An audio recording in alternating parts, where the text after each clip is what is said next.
आज की वीडियो में हम लोग लॉ ऑफ डीएमयू के बारे में डिस्कस करेंगे।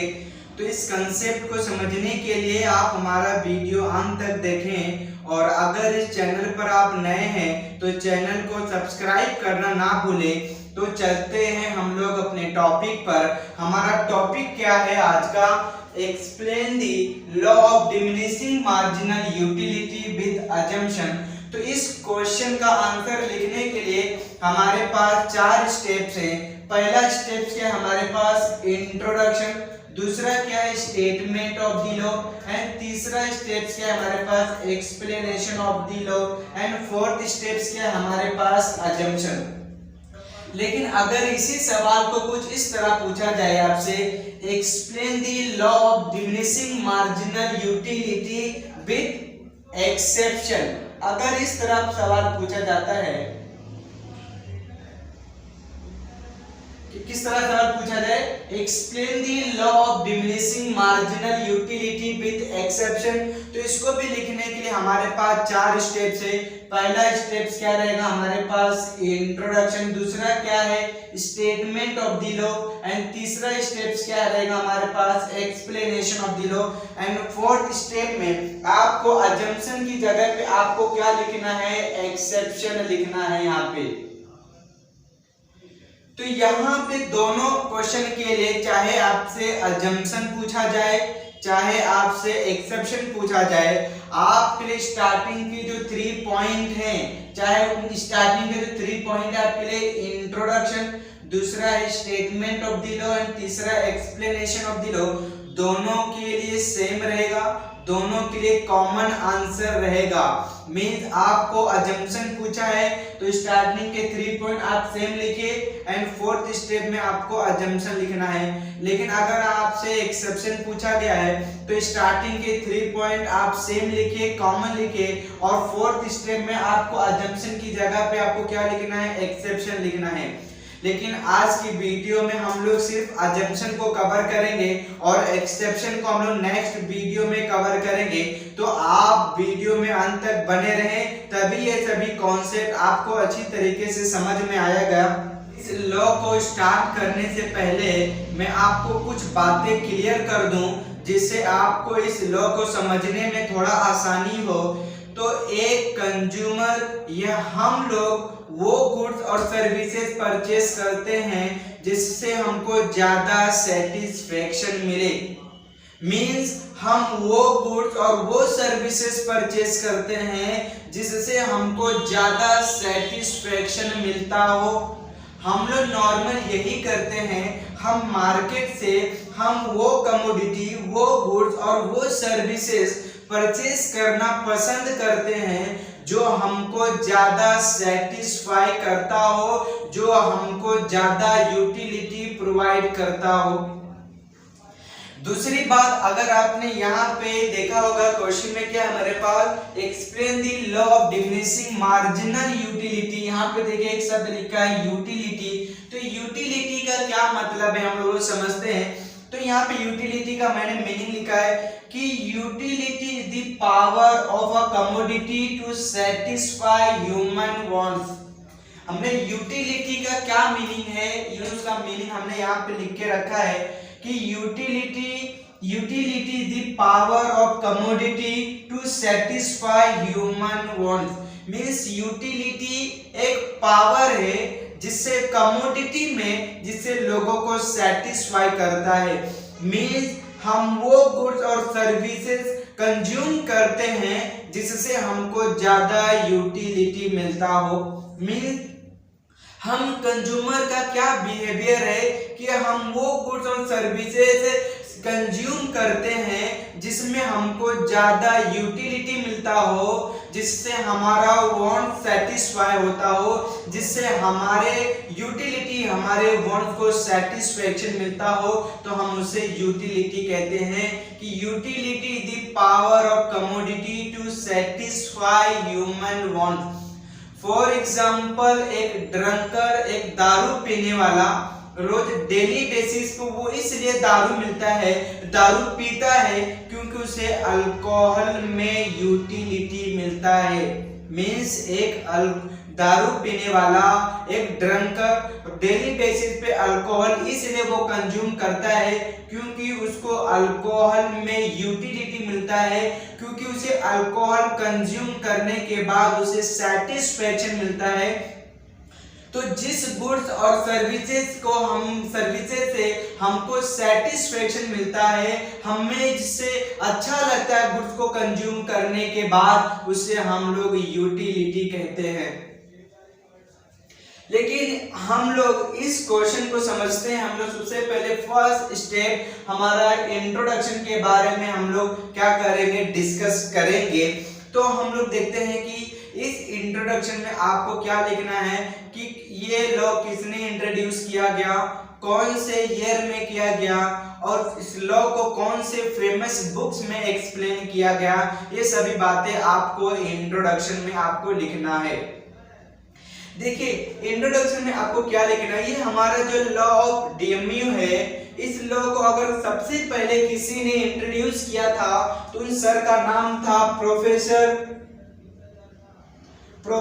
Gaussian. Means law of DMU को सबसे पहले अगर किसी ने इंट्रोड्यूस किया था तो वो सर का नाम था प्रोफेसर गोसेन, जिसको हम लोग गोसेन फर्स्ट लॉ भी कहते हैं। लेकिन उनके टाइम में, उनके जमाने में ये लॉ इतना फेमस नहीं हुआ, लोगों ने इस लॉ को उतना इम्पोर्टेंस नहीं दिया, क्योंकि इस लॉ को गोसेन ने अच्छी तरीके से लोगों को कन्विंस नहीं करा पाए। इसलिए उस समय में सर गोसेन के समय में ये लॉ उतना फेमस नहीं हुआ। जब इस लॉ पे अल्फ्रेड मार्शल ने फर्दर स्टडी किया, जब लोगों को डिटेल में एक्सप्लेनेशन किया, लोगों को कन्विंस किया, लोगों को समझाया गया, तो इस लॉ अल्फ्रेड मार्शल के टाइम में ये लॉ बहुत ज्यादा फेमस हुआ, लोगों ने इन्हें एक्सेप्ट भी किया। तो ये दूसरा, अगर किसी ने इस ऑथर को किसी ने इंट्रोड्यूस किया प्रोफेसर गोसेन के बाद, अगर किसी ने डेवलप किया तो प्रोफेसर अल्फ्रेड मार्शल ने इस लॉ को डेवलप किया। मींस सबसे पहले इस लॉ पे किसने काम किया, प्रोफेसर गोसेन ने। लेकिन उस टाइम उतना वो फेमस नहीं हुआ। जब प्रोफेसर अल्फ्रेड मार्शल ने इस लॉ के ऊपर फर्दर स्टडी किया, डिटेल में स्टडी किया, तो उस समय उनके टाइम में इस लॉ का बहुत ज्यादा फेमस हुआ।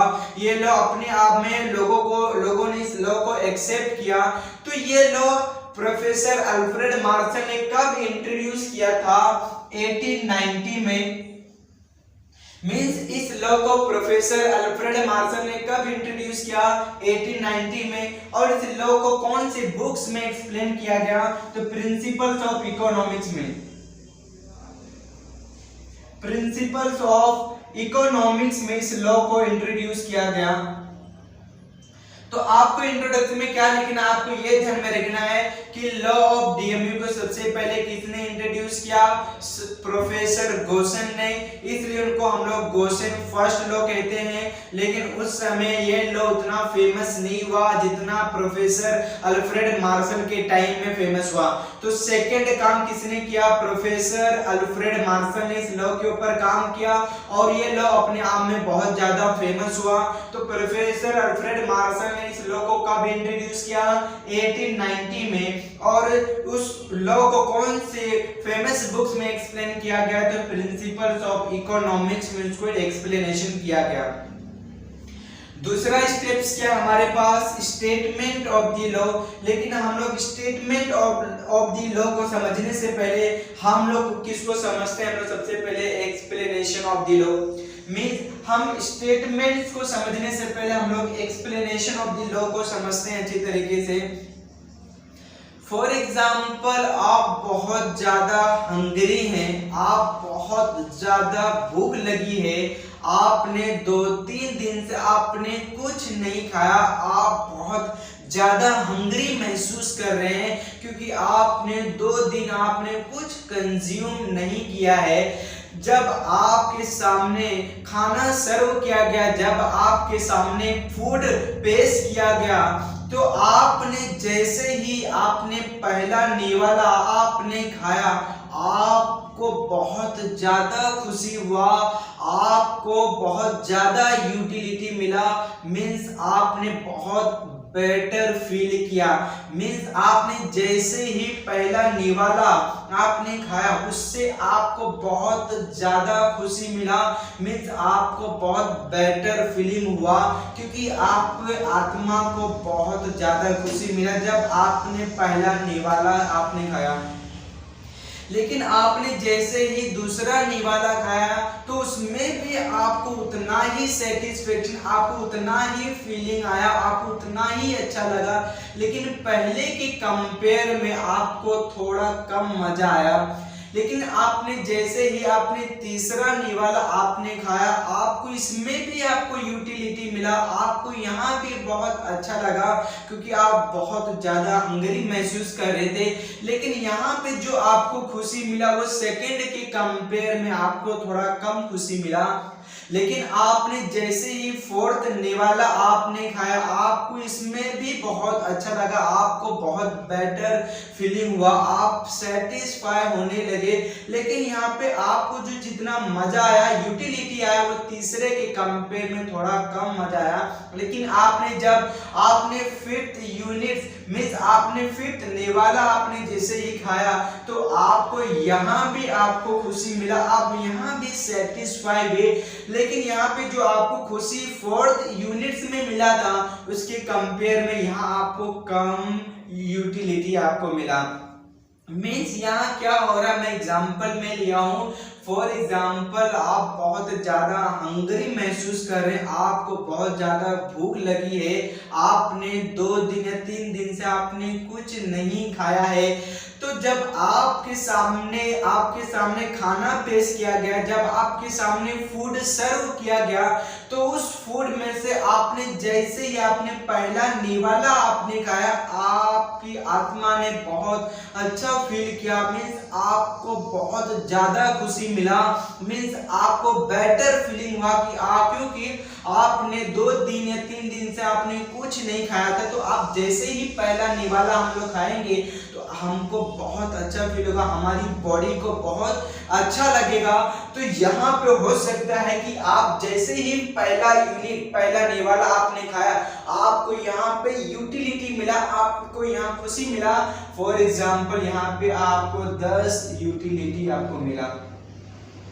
लेकिन आपने जैसे ही आपने पहला निवाला आपने खाया तो आपको यहाँ भी आपको खुशी मिला, आपको यहाँ भी आपने बेटर अच्छा फीलिंग किया, क्योंकि आपकी आत्मा ने, आपकी बॉडी ने, आपकी स्टमक ने अच्छा आपको रिस्पॉन्स किया।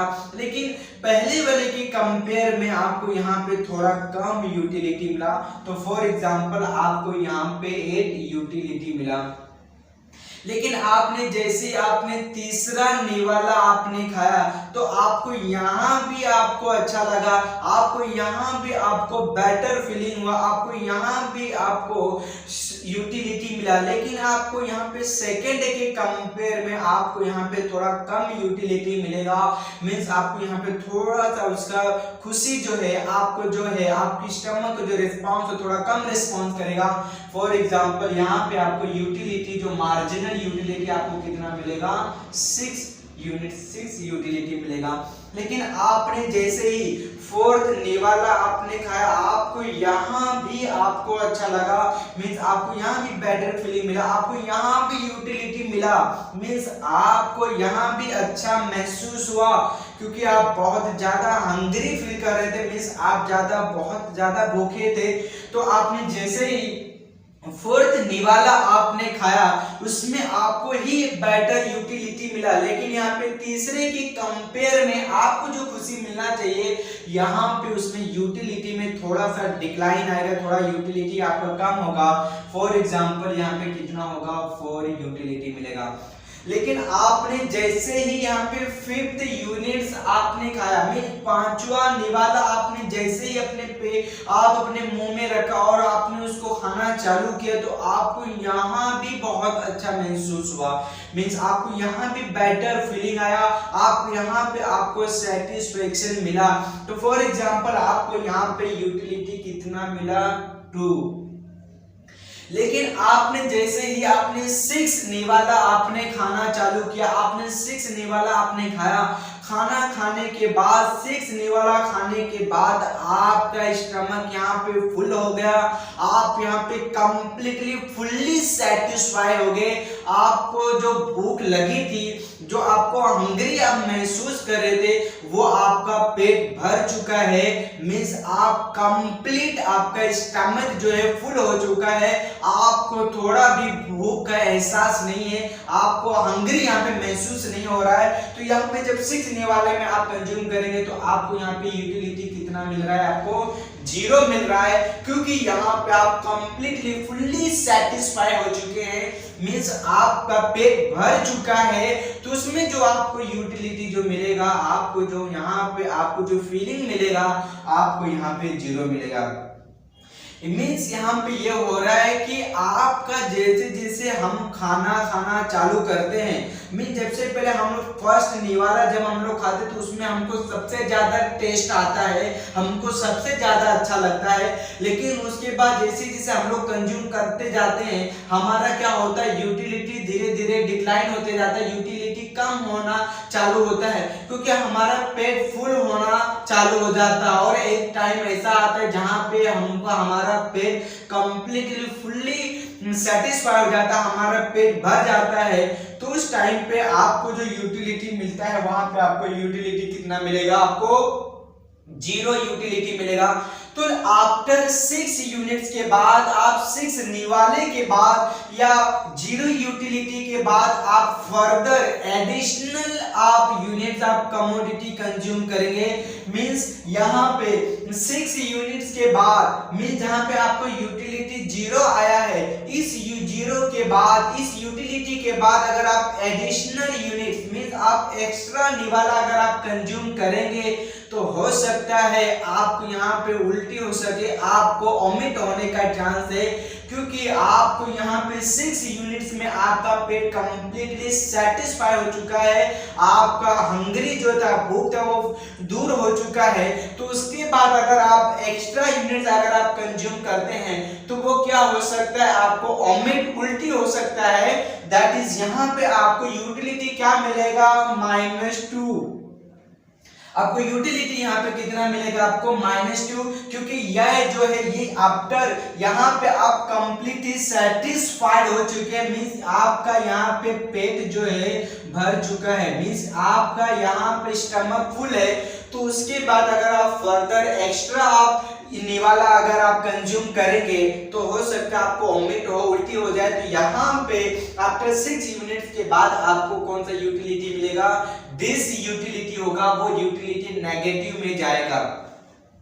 और इसी बात को, इसी चीज को हम लोग ग्राफ के अकॉर्डिंग हम लोग समझते हैं कि ग्राफ में हमारा किस तरह जाएगा। तो यहाँ पे देखिए, इसी बात को हम लोग किसमें एक्सप्लेन करेंगे, ग्राफ में एक्सप्लेन करेंगे। तो आप यहाँ पे देखिए, हमने एक्स एक्सिस पे यूनिट्स ऑफ कमोडिटी हमने लिया है, वाई एक्सिस पे हमने क्या लिया है, मार्जिनल यूटिलिटी हमने लिया है। तो यहाँ पे देखिए, ये हमारा पॉइंट क्या था, यूनिट था, यूनिट्स ऑफ कमोडिटी, और ये क्या हमारे पास यूटिलिटी है। तो हमने इसको यहाँ पे रिप्रेजेंट किया है। तो आप देखिए, ये हमारा कौन सा है, यूनिट्स ऑफ कमोडिटी है, ये हमारा क्या है, यूटिलिटी है। लेकिन जब आप पहला निवाला आपने खाया था, अपने फर्स्ट यूनिट जब आप कमोडिटी को कंज्यूम किया था, तो आपको कितना यूटिलिटी मिला था, आपको 10 यूटिलिटी मिला था। तो यहाँ पे देखिए, हमारा पहला यूनिट है, और पहला यूनिट जब आप कमोडिटी को कंज्यूम किए थे, तो आपको कितना यूटिलिटी मिला था, आपको 10 यूटिलिटी आपको मिला था यहाँ पे। लेकिन आपने जब फर्स्ट यूनिट्स आपने कंज्यूम किया, आपने सेकंड निवाला आपने खाया, तो आपको कितना यूटिलिटी मिला, 8 यूनिट यूटिलिटी मिला। तो यहाँ पे देखिए, हमारा यूनिट्स ऑफ कमोडिटी सेकंड ये है, सेकंड के बाद आपको कितना यूटिलिटी मिला, 8 यूटिलिटी मिला। तो यहाँ पे आपको क्या करना है, रिप्रेजेंट करना है। जब आपने तीसरा यूनिट आपने कंज्यूम किया, तो आपको कितना यूटिलिटी मिला, आपको 6 यूटिलिटी मिला। तो यहाँ पे देखिए, हमारा तीसरा कमोडिटी है, तीसरा कमोडिटी कंज्यूम करने के बाद हमको कितना यूटिलिटी मिला, 6 यूटिलिटी हमको मिला यहाँ पे। लेकिन आपने जैसे ही फोर्थ यूनिट आपने जब फोर्थ यूनिट आपने कंज्यूम किया, मींस आपने जब फोर्थ निवाला आपने कहा, तो आपको कितना यूटिलिटी मिला 4। तो यहाँ पे देखिए हमारा कमोडिटी फोर्स यहाँ पे है, तो आपको यूटिलिटी यहाँ पे कितना मिलेगा आपके लिए, यहाँ पे फोर्थ, यहाँ पे देखिए यहाँ पे फोर्थ यूटिलिटी आपको मिली। इस तरह आपको ड्रॉ करना है। तो आपने जब फिफ्थ यूनिट आपने खाया, जब आपने पांचवा निवाला आपने खाया, तो आपकी यूटिलिटी कितना मिला, 2 यूटिलिटी मिला। तो पांचवा यूनिट यहाँ पे है, तो आपको यहाँ पे आपको क्या करना है, रिप्रेजेंट करना है। लेकिन आपने जब 6 यूनिट्स आपने खाया, 6 यूनिट्स मींस 6 निवाला जब आपने खाया, तो उस टाइम पे आपको यूटिलिटी कितना मिला, 0। तो देखिए हमारा 6 यूनिट्स ये है और यूटिलिटी 0 हमारा यहाँ पे आएगा, ये यहाँ पे हम लोग करेंगे इसको। लेकिन जब आपने 7वां यूनिट आपने कहा, तो ये यूनिट यूटिलिटी आपको किस में चलेगा, माइनस में चलेगा, डिस यूटिलिटी होगा, नेगेटिव में है। तो जब 7वां हम लोग करेंगे तो -2 यहाँ पे है, -2 यूटिलिटी आपको मिला। तो देखिए 7वां यूनिट के लिए -2 यूटिलिटी हमारे पास यहाँ पे आएगा। तो आपको क्या करना है, ये लाइन को आपको क्या करना है, ड्रॉ करना है। यहाँ से आपको एक लाइन अच्छे से तरीके से खींचना है यहाँ पे, तो ये हमारा बन जाएगा। तो ये आपको इस तरह एरो बनाना है यहाँ पे। तो ये क्या हमारे लिए, ये जो है कर्व हमने जो बनाया है, ये कौन सा कर्व है हमारे पास, मार्जिनल यूटिलिटी कर्व है हमारे पास। ये कौन सा कर्व, मार्जिनल यूटिलिटी कर्व। लेकिन ये जो कर्व है ना, ये डाउनवर्ड हो रहा है। आपने देखिए हमने लॉ ऑफ डिमांड हमने पढ़ा है, तो लॉ ऑफ डिमांड का जो है कर्व वो क्या हो रहा है, डाउनवर्ड पे जा रहा है, फिर डाउनवर्ड स्लोप हो रहा है। तो इस तरह हमारा क्या होगा, क्योंकि इस तरह हमारा यूटिलिटी डिक्लाइन हो रहा है, क्योंकि हम लोग जब पहला यूनिट हम लोग कोई भी कंज्यूम करते हैं, तो उसमें हमको सबसे ज्यादा टेस्ट आता है। लेकिन उसको कंज्यूम करते करते हमारा ऐसा टाइम आता है जहाँ पे हमको यूटिलिटी 0 मिलता है, और उस यूटिलिटी हमारा जहाँ पे आपको यूटिलिटी 0 मिलेगा, वहां पे आप फुल्ली सेटिस्फाइड हो जाएंगे। और उसके बाद एडिशनल अगर आप कंज्यूम करेंगे तो आपको डिस यूटिलिटी मिलेगा, दैट इज नेगेटिव यूटिलिटी मिलेगा। तो इसी बात को आपको क्या करना है, इसके लिए आपको कुछ बातें आपको एक्सप्लेन करना है आपके आंसर बुक में, जिससे आपको बताना है कि एक्स एक्सिस पे आप क्या शो कर रहे हैं, एक्स एक्सिस पे आप यूनिट्स ऑफ कमोडिटी शो कर रहे हैं, और वाई एक्सिस पे आप क्या शो कर रहे हैं, मार्जिनल यूटिलिटी शो कर रहे हैं। ये आपको बताना है। आप दूसरी बात आपको ये बताना है, ये जो कर्व है हमारा, जो कर्व जो जा रही है, क्या हो रहा है, डाउनवर्ड हो रहा है, लॉ ऑफ डिमांड की तरह है। तो मार्जिनल यूटिलिटी कर्व जो हो रहा है, डाउनवर्ड हो रहा है from left to right. Marginal utility curve क्या हो रहा है, डाउनवर्ड हो रहा है फ्रॉम लेफ्ट टू राइट। अगर कोई भी कर्व इस तरह हम लोग बनाते हैं, अगर ये कर्व इस तरह जाएगा तो ये अपवर्ड हो रहा है, लेकिन अगर ये कर्व इस तरह आएगा तो ये कौन सा कर्व है, ये डाउनवर्ड कर्व होता है। तो आपको पहले पॉइंट में आपको क्या लिखना है कि आप एक्स एक्सिस पे यूनिट्स ऑफ कमोडिटी शो कर रहे हैं, वाई एक्सिस पे आप मार्जिनल यूटिलिटी शो कर रहे हैं, और मार्जिनल यूटिलिटी कर्व क्या हो रहा है, डाउनवर्ड हो रहा है फ्रॉम लेफ्ट टू राइट। तो ऐसा क्यों हो रहा है, क्योंकि marginal utility goes on diminishing with every successive units of commodity increase। क्योंकि हम लोग हमारा मार्जिनल यूटिलिटी क्या हो रहा है, डिमिनिश हो रहा है, डिक्लाइन हो रहा है, जैसे हम लोग यूनिट्स ऑफ कमोडिटी को कंज्यूम करना इंक्रीज करते हैं। और आपको यहाँ पे एक बात और आपको एक्सप्लेन करना है कि जब हमारा मार्जिनल यूटिलिटी 0 होता है, जब हमारा मार्जिनल यूटिलिटी 0 होता है, तो उस समय कस्टमर फुल्ली सेटिस्फाइड होता है। जब हमारा मार्जिनल यूटिलिटी 0 होता है, तो उस टाइम पे कंज्यूमर फुल्ली सेटिस्फाइड होता है। और दूसरी बात उसी में आपको ये लिखना है, जब हमारा मार्जिनल यूटिलिटी 0 होता है, जब हमारा मार्जिनल यूटिलिटी 0 होता है, तो मार्जिनल यूटिलिटी जब 0 होता है तो किसको टच कर रहा है, यहाँ पे देखिए मार्जिनल यूटिलिटी 0 है, 6 के सामने 0 है, तो 0 यहीं पे आएगा। तो जहां मार्जिनल यूटिलिटी 0 आ रहा है, वो किसको टच कर रहा है, एक्स एक्सिस को टच कर रहा है। और आफ्टर 0 यूटिलिटी के बाद अगर आप कंज्यूम करते हैं एडिशनल यूनिट्स, अगर आप कंज्यूम करते हैं, तो it brings disutility, that is negative utility यहाँ पे होता है। अब दूसरी पॉइंट आप हमारा जो छूट गया था, स्टेटमेंट ऑफ द लॉ में आपको यही बातें आपको एक्सप्लेन करना है। तो यहाँ पे आपको क्या लिखना है स्टेटमेंट ऑफ दिलो में कि जैसे जैसे हम लोग number of units of commodity consume करना चालू करते हैं उसी के अकॉर्डिंग हमारा मार्जिनल यूटिलिटी क्या होता है, डिक्लाइन हो रहा है। मीन देखिए जैसे जैसे हमारा नंबर ऑफ यूनिट्स क्या हो रहा है, इंक्रीज हो रहा है, 1 से लेके हम लोग 6 पे आ रहे हैं, लेकिन हमारा मार्जिनल यूटिलिटी देखिए धीरे धीरे डिक्लाइन हो रहा है। पहले ही यूटिलिटी हमको 10 मिला था, सेकंड में हमको 8 मिला, तो यहाँ पे क्या हो रहा है, मार्जिनल यूटिलिटी डिक्लाइन हो रहा है with every successive units of commodity increase. Means हमारा यूटिलिटी क्या होता है, डिक्लाइन होता है, कम होता है जैसे जैसे हमारा यूनिट्स ऑफ कमोडिटी इंक्रीज होता है।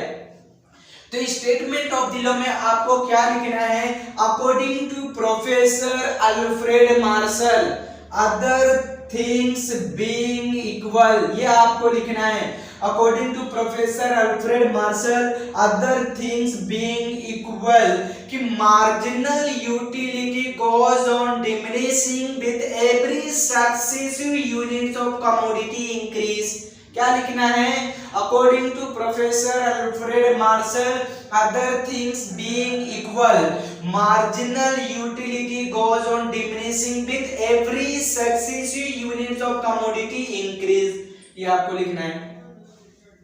अब हमारा पहला पॉइंट हो चुका है इंट्रोडक्शन का, दूसरा पॉइंट हो चुका है हमारा statement of the law, and तीसरा पॉइंट हमारा हो चुका है explanation of the law, and fourth में हम लोग किसको डिस्कस करेंगे, अजम्पशन को। तो यहाँ पे प्रोफेसर अल्फ्रेड मार्शल ने लॉ ऑफ डीएमयू को एक्सप्लेन करने के लिए कुछ अजम्पशन लिया है। हमको मालूम है कि हमारे इकोनॉमिक्स में जितने लॉ एक्सप्लेन किया गया है बाय द ऑथर, उन्होंने कुछ सर्टेन अजम्पशन लिए, कुछ कंडीशन को उन्होंने अज्यूम किया, कांस्टेंट किया, तभी उन्होंने अपने लॉ को क्या किया है, एक्सप्लेनेशन किया है। तो यहाँ पे हमारा पहला पॉइंट है अजम्पशन में रैशनैलिटी। हमारा पहला अजम्पशन क्या है, रैशनैलिटी। तो हमको प्रूव क्या करना है, हमको साबित क्या करना है कि हमारा मार्जिनल यूटिलिटी स्टार्टिंग में सबसे ज्यादा होता है और उसके बाद धीरे धीरे हमारा यूटिलिटी क्या होता है, डिक्लाइन होता है। इस बात को हमको प्रूव करना है कि मार्जिनल यूटिलिटी क्या हो रहा है, धीरे धीरे डिक्लाइन होता है।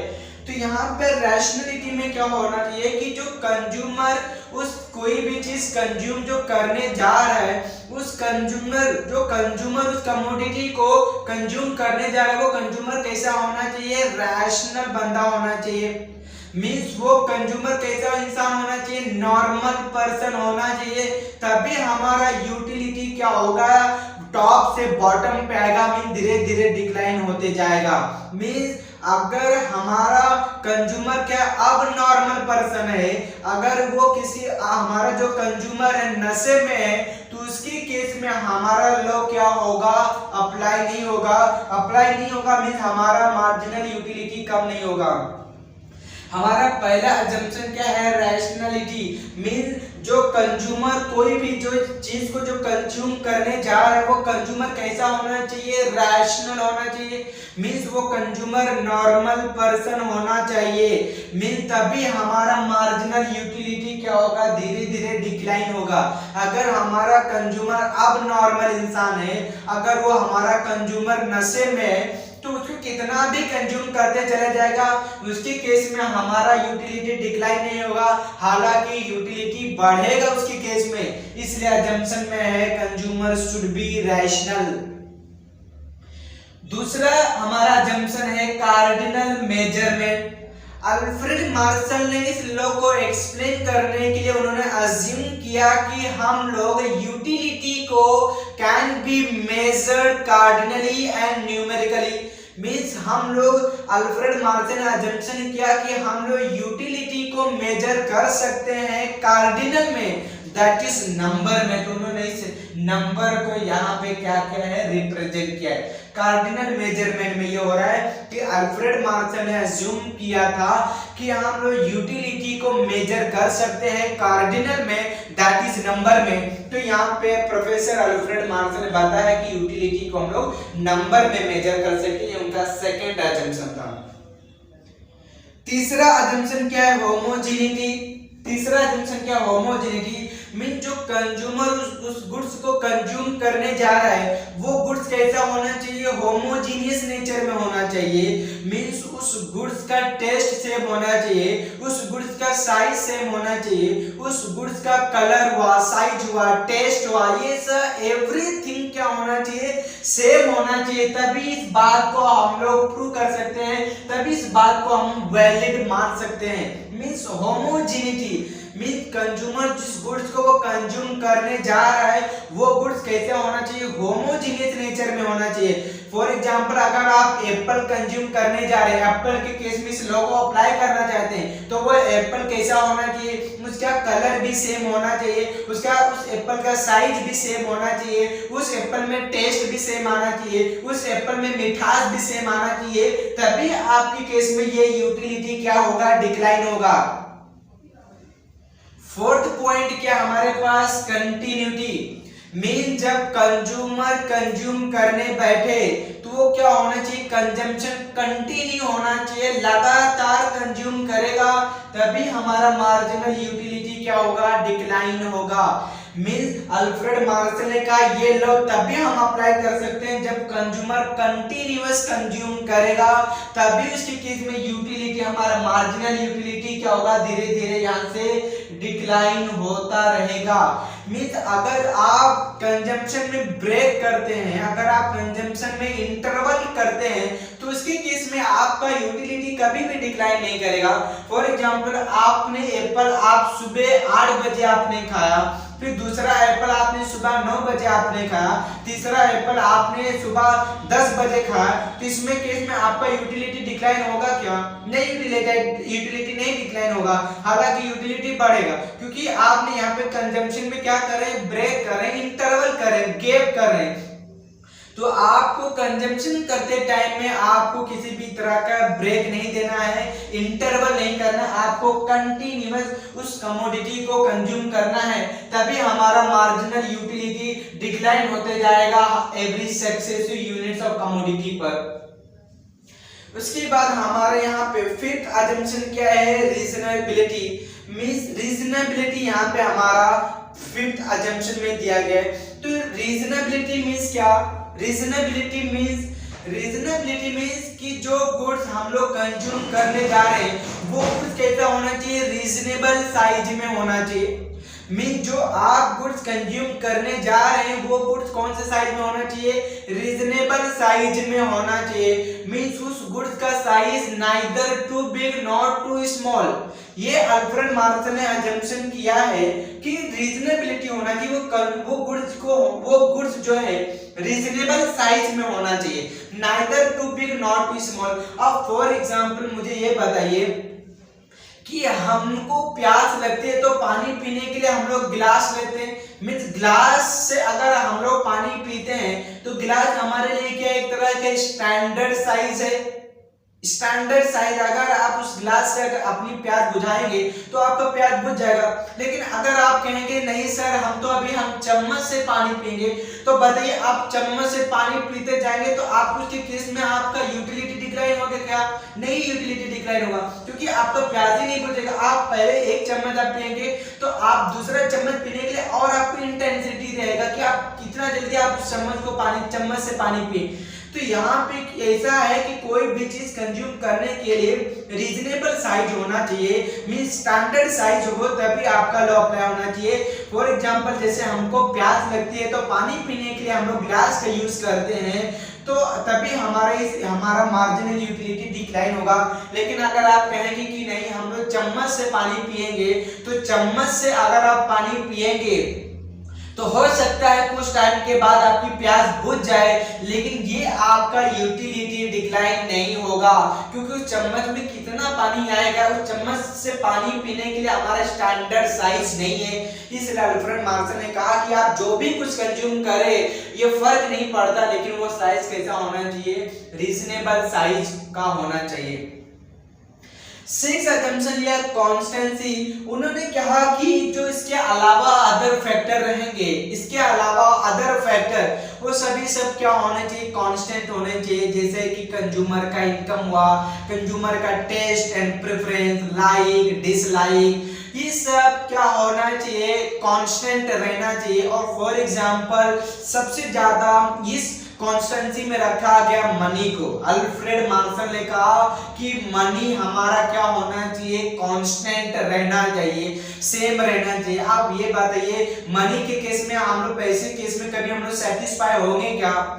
हमारे अंदर पैसे की इतनी लालच बढ़ी, हमारे पास जितना भी पैसा रहेगा हमारे लिए कम है। अगर आपके पास 1 लाख रुपया है फिर भी कमी है, अगर आपके पास 2 लाख रुपया दे दिया जाए फिर भी कमी रह जाएगा, अगर आपको 1 करोड़ रुपए दे दिया जाए फिर भी आपके लिए कमी है। इसलिए अल्फ्रेड मार्शल ने बताया कि मनी को भी आपको कांस्टेंट रखना है, क्योंकि मनी के केस में आपका यूटिलिटी कभी भी डिक्लाइन नहीं होगा, क्योंकि हमारे लिए पैसे की लालच बहुत है। हमारे पास जितना पैसे रहेगा उतना ही हमारे पास कमी महसूस होता है। इसलिए कॉन्स्टेंसी में अगर किसी को सबसे ज्यादा इंपॉर्टेंस दिया है तो वो मनी को, क्योंकि यहाँ पे बोला अदर फैक्टर को कांस्टेंट रखना, दैट इज मनी को आपको कांस्टेंट रखना है, क्योंकि मनी के केस में हमारा लॉ ऑफ डीएमयू अप्लाई नहीं होगा। 7th पॉइंट क्या है हमारे पास, डिविजिबिलिटी।